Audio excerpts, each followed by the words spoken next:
Hi all അസ്സലാമു അലൈക്കും. Welcome back to my channel. ഇന്നത്തേത് അടിപൊളിയായിട്ടുള്ളൊരു ഉള്ളിവടയുടെ റെസിപ്പിയാണ്. പെർഫെക്റ്റായിട്ട് നമ്മുടെ തട്ടുകട സ്റ്റൈലിലുള്ളൊരു റെസിപ്പി കൂടിയാണിത്. ഉള്ളിവടയുടെ രണ്ട് വശവും നല്ലോണം മൊരിഞ്ഞ് വന്നിട്ടുണ്ട്. ഉൾവശത്തും അത്യാവശ്യം കുക്കായിട്ടുമുണ്ട്. നല്ല മീഡിയം സൈസിലുള്ള ഉള്ളിവടയാണ് ഞാൻ ചെയ്തെടുത്തേക്കുന്നത്. റെസിപ്പിയിലോട്ട് പോകും മുന്നേ എൻ്റെ ഈ ചാനൽ ആദ്യമായിട്ട് കാണുന്ന ഫ്രണ്ട്സ് ഉണ്ടെങ്കിൽ ഒന്ന് സബ്സ്ക്രൈബ് ചെയ്ത് കൂടി സപ്പോർട്ട് ചെയ്യാൻ മറക്കരുത്. അതുപോലെ തന്നെ വീഡിയോ ഇഷ്ടപ്പെടുകയാണെങ്കിൽ ലൈക്ക് ചെയ്യാനും നിങ്ങളുടെ ഫാമിലിക്കും ഫ്രണ്ട്സിനും ഷെയർ ചെയ്ത് കൊടുക്കാനും മറക്കരുത്. അപ്പോൾ റെസിപ്പിയിലോട്ട് പോകാം. ഇതിനായിട്ട് ഞാനൊരു 4 മീഡിയം സൈസ് സവോളയാണ് എടുത്തിട്ടുള്ളത്. സവോള എത്രത്തോളം തിന്നായിട്ട് അരിഞ്ഞെടുക്കാൻ പറ്റുമോ അത്രത്തോളം തിന്നായിട്ട് അരിഞ്ഞെടുക്കണം. വലിയ പീസ് എന്തെങ്കിലും ഉണ്ടെങ്കിൽ മാറ്റിക്കൊള്ളണം. നല്ലോണം ഇതുപോലെ അരിഞ്ഞെടുത്തിട്ടുണ്ട്. ഇനി ഇതിലേക്ക് 1/4 ടീസ്പൂണോളം ഉപ്പ് ചേർത്ത് കൊടുക്കാം.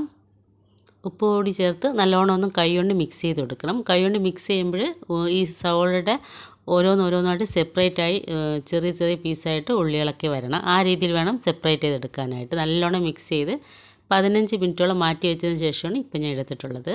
അപ്പോൾ 15 മിനിറ്റോളം മാറ്റി വയ്ക്കുമ്പോൾ സവോള നല്ലോണം ഒന്ന് സോഫ്റ്റായിട്ട് കിട്ടും. അതിന് വേണ്ടിയിട്ടാണ് 15 മിനിറ്റോളം മാറ്റി വയ്ക്കുന്നത്. ഇനി ഇതിലേക്ക് എരിവിനാവശ്യമുള്ള പച്ചമുളക്, ഞാൻ 1 പീസ് പച്ചമുളകാണ് എടുത്തിട്ടുള്ളത്. ചെറിയൊരു ഇഞ്ചിയുടെ പീസ് ചോപ്പ് ചെയ്തെടുത്തിട്ടുള്ളത്. പിന്നെ കുറച്ച് കരിവേപ്പില ചേർത്ത് കൊടുത്തിട്ടുണ്ട്. എരിവിന് ആവശ്യമനുസരിച്ച് പച്ചമുളകിൻ്റെ എണ്ണം കൂട്ടിയെടുക്കാം നിങ്ങൾക്ക്. ഇനി ഇതിലേക്ക് 3 ടേബിൾ സ്പൂൺ കടലമാവാണ് ഇട്ട് കൊടുക്കുന്നത്. ടീസ്പൂണല്ല, ടേബിൾ സ്പൂണാണ് ഇട്ട് കൊടുക്കുന്നത്. ഇനി ഇതിലേക്ക് 3 ടേബിൾ സ്പൂൺ മൈദ കൂടി ചേർത്ത് കൊടുക്കാം.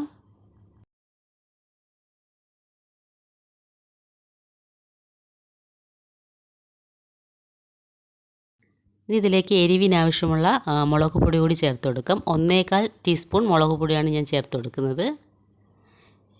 ആവശ്യത്തിനുള്ള ഉപ്പ് കൂടി ചേർത്ത് നല്ലോണം ആദ്യം സ്പൂൺ കൊണ്ട് ആദ്യം മിക്സ് ചെയ്തെടുക്കാം. അതിനുശേഷം കൈ കൊണ്ടൊന്ന് നല്ലോണം ഒന്ന് മിക്സ് ചെയ്തെടുക്കണം. എരിവ് ഇതിൽ നോർമലായിട്ടുള്ള എരിവാണ് ചേർത്തേക്കുന്നത്. കുട്ടികൾക്ക് കഴിക്കാൻ പാകത്തിനുള്ള എരിവാണ്. കൂടുതൽ എരിവ് വേണ്ടവർക്ക് 1/4 എന്നുള്ളത് 1.5 വരെ ആകാം. കൈകൊണ്ട് മിക്സ് ചെയ്തെടുക്കുമ്പോൾ നമുക്കറിയാൻ പറ്റും ഇതിൻ്റെ മാവ് കറക്റ്റാണോ എന്ന്. നമുക്ക് കൈകൊണ്ട് എടുക്കുമ്പോൾ നമ്മൾ റോളാക്കി ഷേപ്പാക്കി എടുക്കാൻ പറ്റുന്ന രീതിയിൽ ഈ സവോള വരുന്നുണ്ടെങ്കിൽ നമുക്ക് മാവിൻ്റെ ആവശ്യമില്ല, കറക്റ്റായിട്ടുണ്ടെന്നാണ്. റോൾ ചെയ്തെടുക്കാൻ പറ്റുന്നില്ലെങ്കിൽ കുറച്ചുകൂടി മൈദയോ കടലമാവോ കൂടി ചേർത്ത് കൊടുക്കാം. മാവ് എപ്പോഴും നല്ല കുറവായിട്ട് വേണം ഉള്ളിവടയ്ക്ക് ചേർത്ത് കൊടുക്കാൻ വേണ്ടിയിട്ട്. ഉള്ളിയാണ് മുന്നിട്ട് നിൽക്കാനായിട്ട്. എങ്കിലേ കറക്റ്റ് പെർഫെക്റ്റ് ടേസ്റ്റിൽ ഉള്ളിവട കിട്ടത്തുള്ളൂ. ഈ സ്റ്റേജിൽ ഉപ്പൊക്കെ പാകത്തിനുണ്ടോ എന്ന് കൂടി നോക്കണം. ഇനി ഇതിലേക്ക് ഒരു ഫ്ലേവറിന് വേണ്ടിയിട്ട് ഒരല്പം കായപ്പൊടി കൂടി ചേർത്ത് കൊടുക്കുന്നുണ്ട്. അതുകൂടി ചേർത്ത് നല്ലോണം ഒന്ന് മിക്സ് ചെയ്തെടുക്കാം.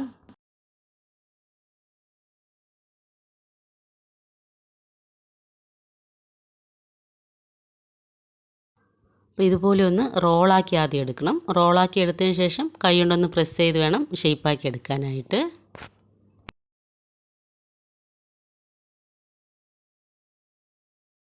അപ്പോൾ ഇത് നല്ലോണം കറക്റ്റ് ഷേപ്പാക്കി എടുക്കാൻ പറ്റുന്നുണ്ട്. അപ്പോൾ ഇത് മാവിൻ്റെ അളവ് കറക്റ്റാണ്. അപ്പോൾ ഇതിൽ ഇനി മാവിൻ്റെ ആവശ്യമൊന്നുമില്ല, ഇത് കറക്റ്റാണ്. ഇനി ഓരോന്നോരോന്നായിട്ട് ഇതുപോലെ ഷേപ്പ് ചെയ്തെടുത്ത് ഫ്രൈ ചെയ്തെടുക്കാം. അതിനായിട്ട് ഒരു ചീനച്ചട്ടി ഇതുപോലെ ഗ്യാസ് സ്റ്റോപ്പിൽ വെച്ചെടുത്തിട്ടുണ്ട്. അതിലേക്ക് ആവശ്യത്തിനുള്ള ഓയിൽ ഒഴിച്ചെടുത്തിട്ടുണ്ട്. ഓയിൽ ആവശ്യത്തിന് ചൂടായതിന് ശേഷം ഓരോന്നോരോന്നായിട്ട് ഇതുപോലെ ഇട്ട് കൊടുക്കാം. ഓയിൽ എപ്പോഴും മീഡിയം ഫ്ലെയിമിൽ വെച്ച് വേണം ഫ്രൈ ചെയ്തെടുക്കാനായിട്ട്. ഉള്ളി ആയതുകൊണ്ട് പെട്ടെന്നങ്ങ് കരിഞ്ഞു പോകും. അപ്പോൾ അകത്തും ഒന്ന് കുക്കായി വരികയും വേണം, പുറമേ നല്ലോണം ഒന്ന് ഫ്രൈ ആയി വരികയും വേണം. അതിനായിട്ട് നല്ല നോർമൽ ഫ്ലെയിമിൽ വേണം ആദ്യം മുതൽ അവസാനം വരെയും ഫ്രൈ ചെയ്തെടുക്കാനായിട്ട്. ഒരു വശം ഫ്രൈ ആയി വന്നതിന് ശേഷം മറുവശം ഞാൻ തിരിച്ചിട്ടെടുത്തിട്ടുണ്ട്.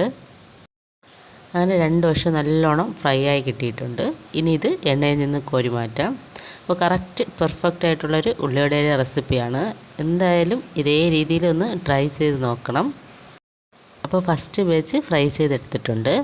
ഓയിൽ എപ്പോഴും ഫ്രൈ ചെയ്യാനിടുമ്പോൾ ഒരുപാട് കുത്തി നിറച്ചിടാൻ നിൽക്കരുത്. നമുക്ക് മറിക്കാനൊക്കെ പാകത്തിന് വേണ്ടിയിട്ട് 3-4 ഒക്കെ ഇട്ട് വേണം ഫ്രൈ ചെയ്തെടുക്കാനായിട്ട്. അല്ലെങ്കിൽ പെട്ടെന്ന് പൊടിഞ്ഞു പോകും. അപ്പോൾ ചുമ്മാ മറിക്കാൻ നിൽക്കരുത്. ഒരു ഭാഗം നല്ലോണം ഫ്രൈ ആയതിന് ശേഷം മാത്രമേ മറുഭാഗം തിരിച്ചിട്ട് കൊടുക്കാവൂ. അപ്പം ഇതുപോലെ നല്ലൊരു യൂസ്ഫുള്ളായിട്ടുള്ളൊരു വീഡിയോ ആയിട്ട് നെക്സ്റ്റ് വരുന്നവരേക്കും താങ്ക്സ് ഫോർ വാച്ചിങ്.